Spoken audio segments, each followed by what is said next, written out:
बिस्मिल्लाहिर्रहमानिर्रहीम। अब next chapter number 4 आ जाएगा। ठीक है, चैप्टर नंबर 4 एक्जिला। एक्जिला में हम जो आर्मपिट वाला एरिया होगा ना, हम कहते हैं कि ये एक्जिला वाला एरिया। ठीक है, एक्जिला हम इंट्रो की बात करेंगे तो हम बताएंगे जी ये पायरामिडल स्पेस है। ठीक है, कहाँ पे हमारे पास अपर साइड ऑफ आर्म में प्रेजेंट होती है और चेस्ट वाल के साथ। ठीक है, अब ये 4 साइडेड पायरामिड की शेप है, मतलब लाइक पायरामिड आपको पास गिवन भी है। इसकी एक एपेक्स होती है, बेस होती है और 4 इसकी वाल्स होती हैं। एपेक्स की बात करेंगे ये वाला एरिया, और बेस नीचे की तरफ होगी। ठीक है, एपेक्स अपवर्ड आ जाएगी और बेस डाउनवर्ड आ जाएगी। ठीक है, अब बात करेंगे इसकी 4 वाल्स एंटीरियर पोस्टीरियर मतलब मीडियल की तरफ और बॉडी की तरफ मीडियल आ जाएगा और बॉडी से अवे लेटरल आ जाएगा। ठीक है, और ऊपर नीचे हम कहते हैं एंटीरियर पोस्टीरियर, इस तरह ले लेंगे। ठीक है, अब एपेक्स के बारे में बताया गया कि वो हमारे पास कैसी है, हमारे पास अपवर्ड मीडियली एंड देखें अब ऊपर की तरफ है, मीडियल की तरफ है, और जो हमारी गर्दन है ना, रूट ऑफ नेक उस तरफ प्रेजेंट है। अगर हम इस देखेंगे नीचे तो हमारे पास बाउंड्रीज़ को इस तरह एक्सप्लेन किया। ये बाउंड्रीज बहुत इंपॉर्टेंट है। ठीक है, आपने अच्छे से करनी है इनकी बाउंड्रीज। सबसे पहले एपेक्स की बात करेंगे तो हम बताएंगे इट इज़ डायरेक्टेड अपवर्ड, मतलब ऊपर की तरफ है, मीडियली मतलब बॉडी की तरफ है, और साथ में कहाँ पे, रूट ऑफ नेक मतलब जो नेक है ना इसकी तरफ मूव कर रही है ये वाली। इसके बारे में नेक्स्ट बताएंगे कि हमारे पास उसके बताएंगे। अब हाँ, अब अगर हम बात करेंगे ना एपेक्स की, उससे एंटीरियरली बात करेंगे बाय दी पोस्टीरियर तरफ। देखें अगर हम पीछे की तरफ बात करेंगे ना, मतलब ये हमारे पास समझ ले यहाँ पे मेरी बाजू है। ठीक है, तो हम पता है कि एंटीरियरली हमारे पास क्या है, ये क्लेविकल है ना, उसकी क्लेविकल की एंटीरियर सरफेस है और ये पोस्टीरियर सरफेस। तो अगर हम आगे की तरफ देखेंगे एंटीरियरली तो ये पीछे ये सरफेस फेस कर रही होगी, मतलब पोस्टीरियर सरफेस ऑफ क्लेविकल। ठीक है, लेकिन अगर पीछे की तरफ बात करेंगे तो हमारे पास क्या आ रहा है, सुपीरियर बॉर्डर ऑफ, देखें सुपीरियर बॉर्डर ऑफ स्कैपुला, पीछे की तरफ ये आ जाएगी स्कैपुला। ठीक है, ये पोस्टीरियरली है, ये एंटीरियरली, और मीडियली हमारे पास क्या प्रेजेंट है, हमारे पास फर्स्ट रिब, ये फर्स्ट रिब आ जाएगी। लाइक अगर आप दोबारा दिखाऊं कि हमारे पास ये हमारे पास क्लेविकल है, इसका पोस्टीरियर बॉर्डर आ गया, ये हमारे पास कैपुला है, इसका आगे सुपीरियर बॉर्डर आ गया, और फर्स्ट रिब आ गई मतलब एंटीरियरली, और ये हमारे पास आ गया पोस्टीरियरली, ये हमारे पास आ गया मीडियली। तो आपने अच्छे से याद कर लेना इनकी बाउंड्रीज को। ठीक है, एपेक्स की बात की अभी हमने। ठीक है, और एपेक्स वाले एरिया के अंदर हम बात करेंगे तो एक सर्वाइको एक्सिलरी कैनाल प्रेजेंट होती है। ठीक है, सर्वाइको एक्सिलरी कैनाल मतलब ये अगर हम बात करेंगे ना आर्मपिट वाला एरिया, मतलब यहाँ पे आपके पास अगर डायग्राम को गौर से देखेंगे तो ये हमारे पास मेरी बाजू है। ठीक है, ह्यूमरस दिखाई गई है, यहाँ पे स्टेपुला प्रेजेंट है। अब इस एरिया में समझ लें एक ना, अगर आपको छोटा सा ग्रूव सा नजर आएगा इसी तरह का। ठीक है, इस ग्रूव के अंदर को कहते हैं, ये हमारे पास है सर्वाइको एक्सिलरी कैनाल। यहाँ से axillary artery, axillary vein, axilla है ना, तो एक्सिलरी आर्टरी एक्सिलरी वेन आ जाएगी। ठीक है, उसके बाद आपने बताना यहाँ पे एक्सिलरी कैनाल गुजरी होगी। ठीक है, अब ये हमारे पास हमने बात किया उसकी एपेक्स की। ठीक है, एपेक्स के बाद अगर हम बात करेंगे उसकी बेस की, तो हम बेस के बाद बताएंगे ये डाउनवर्ड होगी। फिर मैंने आपको पहले बताया था कि डाउनवर्ड प्रेजेंट होगी। ठीक है, यहाँ पे क्या होगी, स्किन होगी, सुपरफिशियल फेशिया और साथ में एक्सिलरी फेशिया होगा, बस नाम याद करने हैं। अब इसकी 4 वाल को डिस्कस करेंगे, ये बहुत ही इंपॉर्टेंट है, मैं दोबारा बता रहा हूँ, आपने अच्छे से करनी है। ठीक है, इस तरह इसे आप एनाटमी तब याद होगी जब इसे आप बॉडी अपनी पे अप्लाई करेंगे।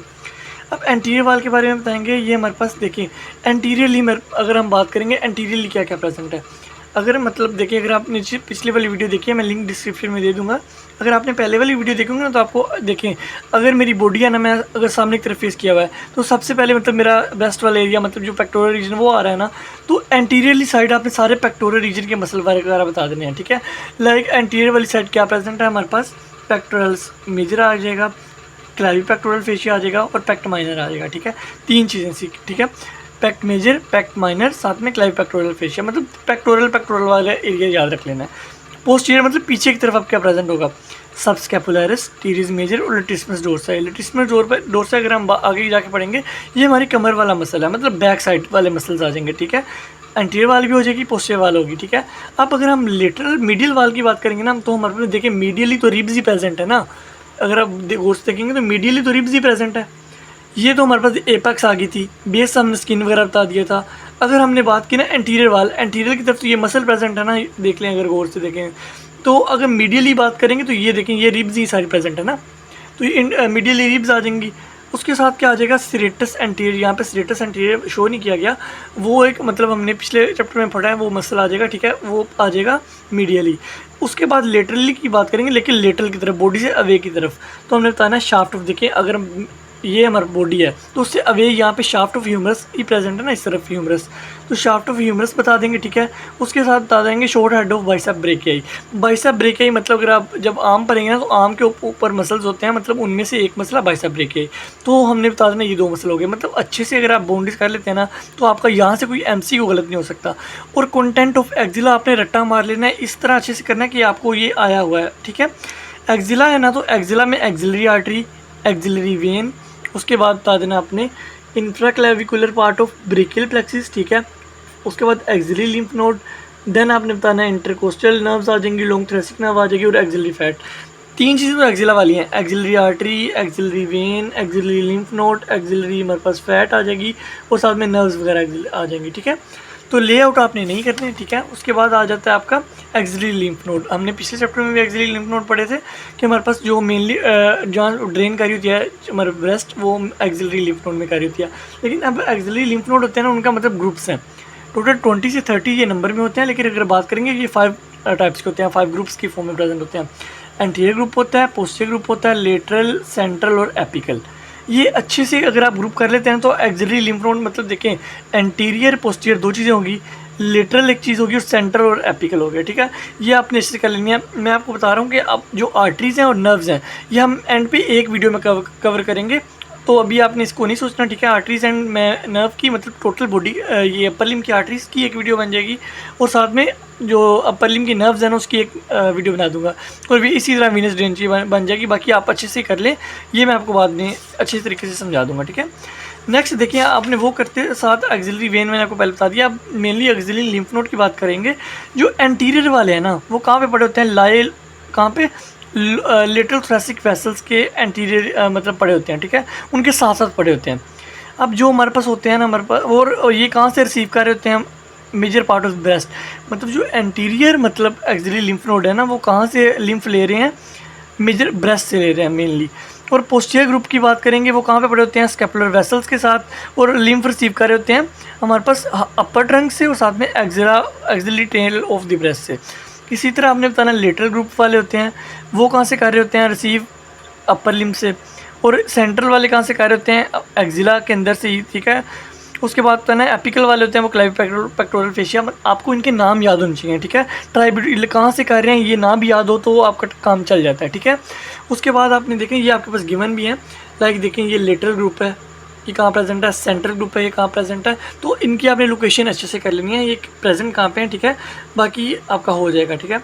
अब उसके बाद बताना है कि यहाँ पे एक क्लिनिकल आ जाता है, axillary lymph node, drain lymph node. देखिए एक्सिलरी जो लिम्फ नोड होते हैं ना, वो खाली अपर लिम्फ से नहीं ले रहे होते लिम्फ, वो मेनली मैंने बताया था ब्रेस्ट से भी ले रहे हो। तकरीबन 75% जो हमारे पास हो रहा होता है ना लिम्फ ड्रेन, वो कहाँ पे हो रहा था, हमारे पास एक्सिलरी लिम्फ नोड के अंदर, ठीक है। तो आपने ये याद कर लेना है। स्पाइनल नर्व मैं आपको बता रहा हूँ कि नर्व्स सारी एक वीडियो में कवर हो जाएंगी, तो उनके बारे में आपने नहीं सोचना। नेक्स्ट ब्रेकियल प्लेक्सिस है, ये ड्रा के लिए बहुत बार आया हुआ है, ठीक है। आपने इसे अच्छे से ड्रा करना देख लेना है, और साथ में जो जो चीज़ें बताऊंगा जस्ट वही करनी है, ठीक है। MCQs में भी वही आएंगे और SCQ में भी आ जाएगी वही, ठीक है।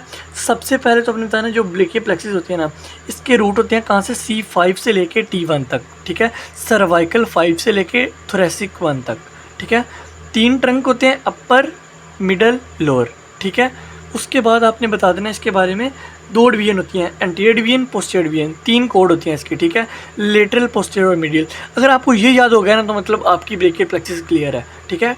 रूट्स, ट्रंक्स, डिवीजन और कोड्स, ये बस चीज़ें याद रखनी है, ठीक है। सबसे पहले तो अब इसे हम ड्रा करने के बारे में, अगर आपसे आ जाती है ना कि ड्रा करें, ठीक है, तो हमने तो मतलब मैंने तो ये चीज़ें आपको यहाँ से बताता हूँ, मेनली मैंने रट्टा कैसे मारा था, ठीक है। सबसे पहले तो मैंने एक ऐसे लाइन लगाई, ठीक है, ऐसे करके एक चीज़ होगी, ठीक है, मतलब एक इस तरफ के ऐसे करके बना देना है। और अब मेनली मैंने क्या किया, एक इस तरफ का करके और जैसे उधर बनाया ना, इसी तरह ये आपकी ना समझ लें कि 2 फेस इस तरफ आपने कर लेना है, ठीक है। ये आपकी वो बन गया ब्रेकियल प्लेक्सिस। अब इसके अंदर मैंने क्या किया, ऊपर एक क्रॉस लगा दिया और यहाँ पे समझ लें हाफ क्रॉस, ओके, बस यहाँ पे यही था। अब इनको मिला के एक बन गई। अब ये टोटल आपकी 5 यहाँ पे नर्व्स आ गई, ये मस्कुलोक्यूटेनियस आ गई, ये एक्सिलरी नर्व आ गई, ये मीडियन आ गई, ये रेडियल आ गई, ये अल्नर आ गई। मतलब सारी, मतलब C5 है, C6 है, C7 है, C8 है, उसके बाद ये T1 आ गया। मतलब ब्रेकियल प्लेक्सिस ड्रा करना कोई मुश्किल काम नहीं है। मैं आपको यहाँ से करवा देता हूँ। मेनली ड्रा आपने इसी तरह करनी है, मतलब 2 के फेस इस तरफ कर देना और एक इस तरफ फेस कर देना है। देन फिर यहाँ से एक निकाल के ये ऊपर नर्व्स के नाम बता दिया, मतलब देखिए C5 से T1 आ गया। अब ट्रंक बताया था ना, अपर trunk, middle trunk, lower trunk, ठीक है। उसके बाद ये हमारे पास कोड आ गई, lateral code, posterior code, medial code, ठीक है। उसके बाद ये नर्व्स के नाम कर लेना है। मोर देन इनफ आपके लिए ये ब्रेकियल प्लेक्सिस हो जाएगी, ठीक है। लेकिन आपको पता होना चाहिए कि क्या कहाँ से क्या चीज़ बन रही है, ठीक है। अब जैसे मीडियन नर्व है ना, उसका रूट क्या आ जाएगा, देखिए C5 से लेके T1 तक, ठीक है। उसके बाद अगर हम बात करूँगा कि हमारे पास जो एक्सिल नर्व है उसका कहाँ से आ जाएगा, देखिए स्टार्ट कहाँ से हो रही है, C7 से, अब कहाँ तक ये जा रही है, T1। तो आपने इस तरीके से अगर नर्व्स याद रखने हैं, ये ना भी करेंगे तो अगर ये कर लेंगे तो आपकी ब्रेकियल प्लेक्सिस हो जाएगी, ठीक है। उसके बाद आप देखिए इसकी कोड्स प्रेजेंट है, एक बार इसे रीड कर लें जो मैंने मार्क किया हुआ है, नोट वो आपका मैक्सिमम हो जाएगा, ठीक है। सिंपैथेटिक इनर्वेशन से क्या हो जाएगा, पैरासिम्पैथेटिक से क्या हो जाएगा। जैसे आपको ये आना चाहिए, मतलब सिंपैथेटिक है ना तो कंस्ट्रिक्शन करवा देगा, सिंपैथेटिक है तो डायलेशन हो जाएगी। अब वैसो ये जस्ट एक बार रीड कर लें, हमने नहीं था किया तो जस्ट आप एक बार रीड कर लें, मैक्सिमम हो जाएगा। अब जो ये क्लिनिकल है ना, ये इस चैप्टर के सबसे इंपॉर्टेंट, और अगर मैं बात करूँ तो कि अपर लिम्ब के अंदर मैक्सिमम इंपॉर्टेंट क्लिनिकल्स की बात करेंगे तो ये वाले क्लिनिकल्स आ जाएंगे, ठीक है। उनमें एक होता है अर्ब्स पैरालिसिस, ठीक है। एक पॉइंट होता है ब्रेकियल प्लेक्सिस के अंदर जहाँ पे मैक्सिमम चीज़ें आके मिल रही होती हैं, ये वाला पॉइंट मैंने मार्क भी किया है, ये अर्ब्स पॉइंट है, ठीक है। इसे हम कहते हैं अर्ब्स पॉइंट। अगर कोई देखें मेनली क्या होता है, साइड ऑफ इंजरी में बताएंगे अपर जो ट्रंक होता है ना वो डैमेज हो रहा है, देखिए यहाँ पे अपर ट्रंक डैमेज हो रहा है, ठीक है। उसमें बताएंगे कि अर्ब्स पॉइंट डैमेज हो जाता है, डैमेज कैसे हो रहा होता है कि मेनली कि या हमारे पास हेड इंजरी हो जाए, या हमारे पास कोई बाई बर्थ कोई डिफेक्ट आ जाए, या आप शोल्डर के बल गिर जाएं, ठीक है, या कोई एनेस्थीसिया रोंग लग जाए। तो क्या होता है हमारे पास नर्व कौन सी जाती है, C5 और C6 नर्व जाती हैं। मसल कौन से जाते हैं, बाइसेप ब्रेकियाई, डेल्टोइड, ब्रेकियालिस और ब्रेकियोडियालिस, और साथ में ये इंफ्रास्पाइनेटस और सुपिनेटर मसल जाते हैं। मतलब वो आपको कैसे क्लिनिकल आएगा, कैसे एक बंदा आपके पास आ रहा है OPD के अंदर, वो शोल्डर के बल गिरा है, ठीक है। अब उस जो वो बता देगा उसकी शोल्डर के बल गिर गया ना, अब उसके हाथ है ना वो है एक साइड पे लटका हुआ है, अडक्टेड पोजीशन के अंदर है और मीडियल रोटेटेड पोजीशन में, लाइक इस तरह, ठीक है। वो इस तरह अपना लेके आ रहा है लाइक पुलिसमैन टिप, ठीक है। आपने बताना है उसके अर्ब्स पैरालिसिस है और साथ में उसकी नर्व कौन सी डैमेज है, C5 C6, मसल कौन से डैमेज हुए हैं वो आपने बता देने हैं। उस बंदे की जब ये मसल सारा कुछ डैमेज हो गया है तो उसके अंदर डिसेबिलिटी क्या होगी, वो अबडक्शन नहीं कर पाएगा, ठीक है। Flexion and supination four arms की नहीं कर पाएगा, बाइसेप और सुपिनेटर जर्क क्लोज्ड हो जाएंगे। तो आपने ये अर्ब्स पैरालिसिस के बारे में ये बता देना। इसी तरह अगर हमारे पास देखें लोअर, ये तो अपर ट्रंक की इंजरी थी ना, अगर लोअर ट्रंक इंजर्ड हो जाए ना ब्रेकियल प्लेक्सिस का, तो हमारे पास क्या हो जाता है, उसको कहते हैं क्लम्पकी पैरालिसिस, ठीक है। इसमें इंजरी कैसे होती है, अगर हम हाइट से गिर जाएं, ठीक है, या कोई बाय बर्थ इंजरी हो जाए। इसमें नर्व डैमेज होती है T1 C8 और T1 डैमेज होती है, ठीक है। इसमें मसल कौन से जाते हैं, हमारे पास इंट्रिंसिक मसल ऑफ हैंड जाते हैं, ठीक है। इसे हम कहते हैं क्ला लाइक या मोंकी लाइक हैंड हो जाता है। ये देखें अगर आपके पास ना ये है इस तरह हैंड हो जाएगा, तो वो बताएगा एक पेशेंट आ रहा है उसका हैंड क्ला की तरह है, ठीक है। और साथ में जो उसकी फिंगर के ऊपर हाइपर एक्सटेंशन हुई हुई है मेटाकार्पोफिंजियल जॉइंट के ऊपर, और फ्लेक्शन हुई हुई है साथ में इंटरफिंजियल जॉइंट के ऊपर। उसकी आपने बता देना उसे क्लम्पकी पैरालिसिस है। उसके बाद उसका मसला क्या आ रहा है, कौन सी नर्व डैमेज हो रही है, ठीक है, कौन से मसल पैरालाइज हो रहे हैं, डिसेबिलिटी क्या हो रही है, कंप्लीट क्ला हैंड हो जाएगा, ठीक है। और बस जस्ट आपने याद रखना है। अब एक बहुत इंपॉर्टेंट सिंड्रोम होता है हॉर्नर सिंड्रोम, बहुत इंपॉर्टेंट है, ठीक है। हॉर्नर सिंड्रोम के अंदर अगर T1 अगर हमारी खाली T1 ब्रेकियल प्लेक्सिस में डैमेज हो जाए ना, तो हम कह देंगे ये हॉर्नर सिंड्रोम है। अब एक पेशेंट आएगा आपके पास, टोसिस है, मियोसिस है, एनहाइड्रोसिस है, मतलब उसे ना उसकी जो आईलिड है ना वो गिरा हुआ है नीचे की तरफ, देखिए ये पूरा खुला हुआ है, ये आईलिड गिरा हुआ है, ठीक है। ये उसकी आइज़ मुकम्मल ओपन नहीं है, ठीक है। उसके बाद ना उसकी एनहाइड्रोसिस, मतलब उसकी आंखों में से ना पानी निकलना, आमतौर पे तो वाटर प्रेजेंट होता है ना, उस आंखों में से वाटर निकलना बंद हो गया, ठीक है। तो हम कह देंगे ये 3 चीज़ें हैं उसके, ये और इनोफ्थैल्मस हो जाएगा, लॉस ऑफ, ठीक है, हमारे पास ये सिलियो स्पाइनल रिफ्लेक्स लॉस हो जाएगी। तो ये सारे हॉर्नर सिंड्रोम के अंदर हो जाएगा। उसके अंदर क्या होगा, उसकी आई ड्राई रहेगी, ठीक है, और उसके उस एरिया के अंदर स्वेटनिंग खत्म हो जाएंगी, सिंपैथेटिक एक्टिविटी खत्म हो जाएगी। उससे चेंजेस क्या होंगी, पैरालिसिस हो जाएगा, ड्राई स्केली स्किन उस एरिया के अंदर हो जाएगी, मतलब ये सारा हॉर्नर सिंड्रोम के अंदर आ जाएगा। उसके बाद एक चीज़ आता है, अगर हमारे पास नर्व टू स्ट्रेटस एंटीरियर या इसका दूसरा नाम होता है nerve to the Bell, nerve of bell.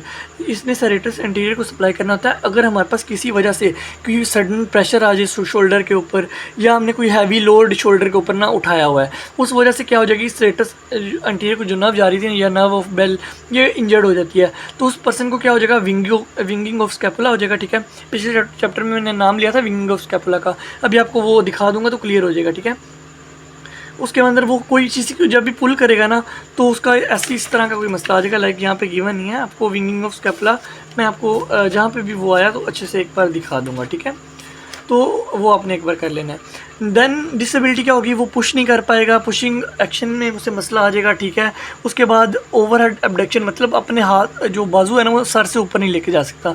ठीक है, ये उसका मसला आ जाएगा। अब ब्रेकियल प्लेक्सिस को याद कैसे करना था, वो ये आपका बस गिवन है, एक बार देख लें अच्छे तरीके से। कोई चीज़ ना समझ आए तो आप कमेंट्स में बता दीजिए करें, मैं आपको उस पर एक वीडियो या कमेंट में एक्सप्लेन कर दूंगा। और एक बार फैक्ट टू रिमेंबर, हर चैप्टर के ही आपने करने हैं। और ये अगर चैप्टर की समरी के तौर पे अगर हम कह देंगे ये चैप्टर की समरी है, तो ये गलत नहीं होगा, ये आपने करना है। ठीक है, और जो क्लिनिकल एंड पे गिवन होते हैं ना, उनमें से क्लिनिकल अक्सर आ जाता होता है, तो काइंडली आपने ये भी करने हैं। लाइक यहाँ पे बताया गया एक पेशेंट आपके पास आ गया। ठीक है, अब उसका जो अडक्टेड राइट शोल्डर है, मतलब उसका जो राइट शोल्डर है वो अडक्टेड है, फ्लेक्स एल्बो जॉइंट पे है, और साथ में उसके क्या हुआ है, सुपिनेट हमारे पास सुपिनेट नहीं कर पा रहा। तो ये सारा कुछ इस क्लिनिकल का आपके पास बताया गया कि वो सुपिनेशन नहीं कर पा रहा, क्या क्या नहीं कर पा रहा। ठीक है, तो आपने बताना है उसे अब्स पैल्सी से पहला अब्स वर्ड की इंजरी हुई है। ठीक है, इसमें नर्व कौन सी इन्वॉल्व हुई है, सारा कुछ वो आपको मैंने पहले पढ़ा दिया। जज़ाकल्लाह। ठीक है, नेक्स्ट चैप्टर हम स्टार्ट करेंगे अब।